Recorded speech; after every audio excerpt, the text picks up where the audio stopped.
Welcome back to LiveWire. I'm pleased to have the opportunity to bring you fresh coverage of one of Sony's biggest PS3 titles, Killzone 2. Joining me on the set of the show, joining me on the set to show this thing off is Stu Tilley and Alex Armour from Sony. I've also got Jeremy Dunham from IGN, who everybody knows and loves. Guys, I'm ready to see this thing. Let's go. Jeremy, it's all you. Stu, well, you guys showed off the trailer in 2005 at the E3 press conference. Set a lot of expectations really high. A lot of people have an incredible amount of pressure on you right now to really prove that it's as good as the trailer was. What have you guys done to live up to that pressure? Well, you know, when we showed that trailer a few years ago, what we tried to do for ourselves was to set the benchmark really high, to make sure that over the course of the years where we developed the game, that we always pushed ourselves just as high as we can. So I think if you remember that trailer, it showed how amazing the graphics of the game would be. So we've been working really hard with like some of the best rendering technology there is on the market. But it goes beyond that, just showing, like you showed, a variety of gameplay and AI systems that inspired us to create code that, you know, we think it puts us one step ahead of the competition currently.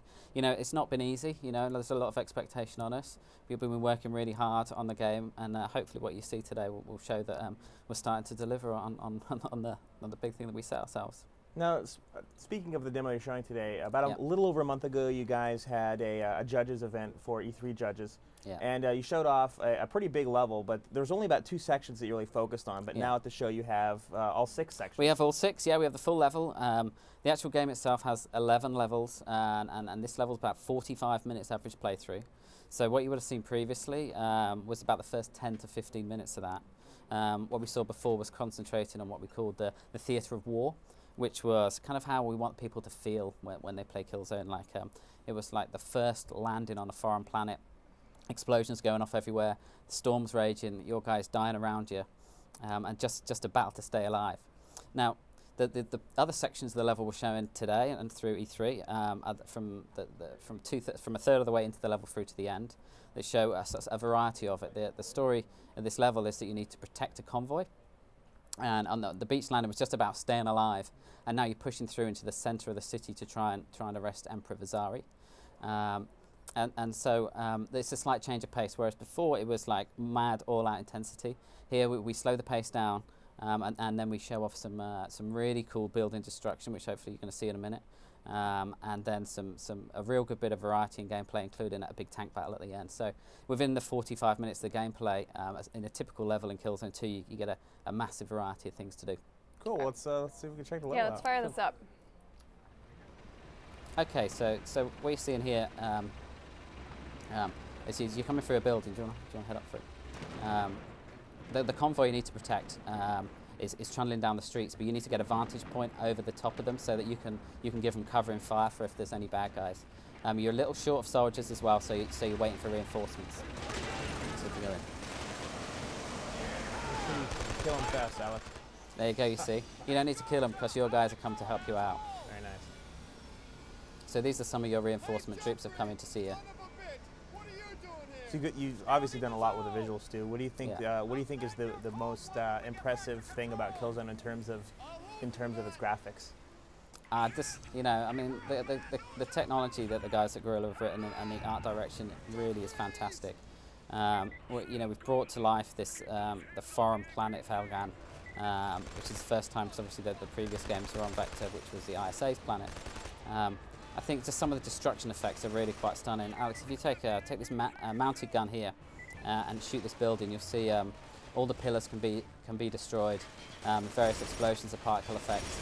You can have scores of enemies with ragdolls, and then you see, if you smash it, you see we got a bit of some pretty cool technology. It allows us to blow stuff up real good. How much of the environments are actually destructible in terms? I mean, can you level entire buildings, or is it more of a surface destruction level? It depends. Certain areas do certain things. Sometimes it's surface destruction as a graphical effect. Very often it's from a gameplay thing. So there'll be cover points the enemies are hiding behind that you can either shoot out or destroy with a grenade, so that you can flush them out of their cover point. So for people who played Killzone 1. Coming into this game, what have you learned from that game that you've decided to improve upon here, and what have you kept that you thought was really the essence of the series? Sure, I think if you look at Killzone, the Helghast themselves are clearly a very iconic enemy with their red eyes. and the attitude in the game. You know, it's not over the top sci-fi. You know, it's real bullets and it's human beings on the ISA side. But what we learned from the previous games, really, the big thing was polish. You know, we really, the first game particularly, we worked really hard and we got the game out, but perhaps it didn't run at 30 frames a second all the time, and a few things like that. So what we're really doing here is that every feature we put in is that we try and do it to the absolute maximum quality, whether that's our rendering technology, our AI, our physics. It doesn't matter what we do. We very much have an attitude of quality rather than quantity. So any feature we put in, you know, we think we're going to do it to the best of our abilities. Stu, to bounce off of Jeremy's question, what about people that are new to the genre, new to the series? What's the learning curve on that? It's a lot better than the previous games. There's a nice walk-in tutorial at the start of the game that kind of explains you to the story of the game, your character in the game, and the other soldiers you fight with you, and you know, pick you up the controls. And we ease you in gently. Some of the previous Killzone games were quite hard, but in this game we're trying to make it open to maybe a few more people. We've got 4 different difficulty levels in the game, so there's something for everyone, no matter what the game and ability is. And the main thing with this game is it's such an intense roller coaster ride, a cinematic experience, if you like, that we want to make sure that we don't want to alienate anyone. Everyone should get a chance to see it, and some of the really cool features we have in the game. Cool. The first-person shooter genre is really packed right now. There's a lot of things out there trying to vie for that dollar. Yeah. AI is a really important aspect of any first-person shooter, especially single-player. Can you talk a little bit about the AI and what you're doing with it? Sure. There's a real variety of Helghar soldiers, 10 or a dozen there'll be in the final game. And each of the enemy has different AI behaviours and different effective combat ranges. And each of the enemies has what we call a signature attack. So further in the level, you'll see the commando troops, whose special ability is to blow holes in walls. So where you think maybe it's quiet, suddenly a whole wall will just collapse. And guys will come out with shotguns, and these guys are really fast moving and want to get close to you to do damage with a shotgun. So the thing we're doing with the AI is always keeping the player on his feet and giving him a variety of different enemies. So then we can mix up them enemies. You might have some enemies that work at long range and some at close range, but then we put them in the same scenario, and again it creates a new gameplay experience. So for players who are watching this demo right now and wondering what this particular difficulty stage is right now, and the AI, what level is this? Is this easy? Is this normal? What's the setting? The setting on this particular version is normal, and as you can see, Alex has played through very, very successfully at the minute.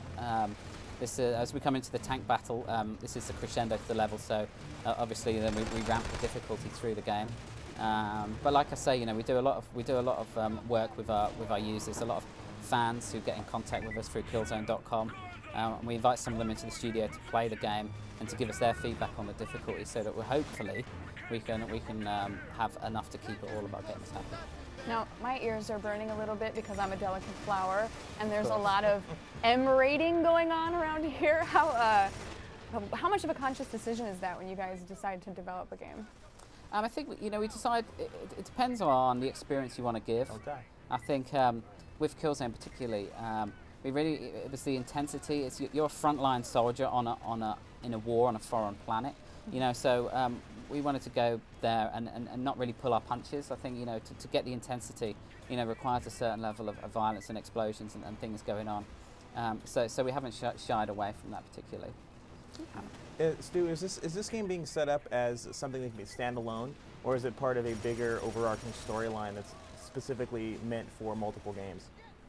Well, obviously the storyline has run through from the very first Killzone through Killzone Liberation and now into Killzone 3, where the ISA have decided to do a preemptive strike on the planet Helghar. So they've invaded that planet in an attempt to arrest Emperor Vizari, who's the head of the Helghast,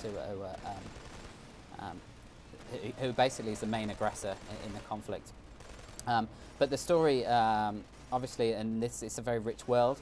And in the future, I think you'll see the Killzone story still being taken in different directions and different stories told within the same universe. So yeah, it's a big story. I think fans, people who've played the first 2 games as well will get a kick out of this one, because there's some really cool plot twists in the later levels of the game as well. Is this one going to wrap itself up, or are you going to leave it a little bit open-ended in terms of the next one? You know, if I told you that right, then you wouldn't have any reason to get to the end. Then you'd have to kill me. Yeah, I would have to kill you, but on easy, because Alex is playing. That's right. Yeah. That's just me. I think this is super easy. Yeah, this version. Alex is a guest. Nice. So, oh, go ahead, Jeremy. Well, one big thing that you guys are really showing off here during the entire week is multiplayer. Sure. And that's something that a lot of people have had a lot of questions about for a long time. Yeah. What can you tell us right now about multiplayer, if anything? Alex? Well, at this point with multiplayer, Jeremy, it's obviously going to be a huge part of what we're trying to do with the Killzone franchise at this point. Certainly something we're putting a lot of attention to. We are going to be introducing a bit more about the multiplayer features this week at E3, so I believe we'll be giving you guys a little bit more of a heads up as we go. Cool. So like read the site I later. like how you passed that sensitive question right on off into Alex's lap. You're like, Alex, that's right. I owe the man a beer now. Definitely. Well, I got to kind of wrap this up on the game, because we're getting short on time. Per usual, sadly, I'd love to keep talking about this. Jeremy, any last questions? Yeah. When is it coming out? When can everyone expect it for sure? And will you be supporting it in the downloadable content arena? Sure. Yep. So the game is due for February 2009. It's tracking very nicely to that. So it's time to get excited. Save your Christmas money. This is going to be the one to buy.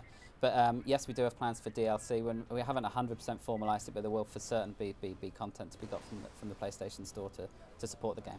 Awesome. Awesome.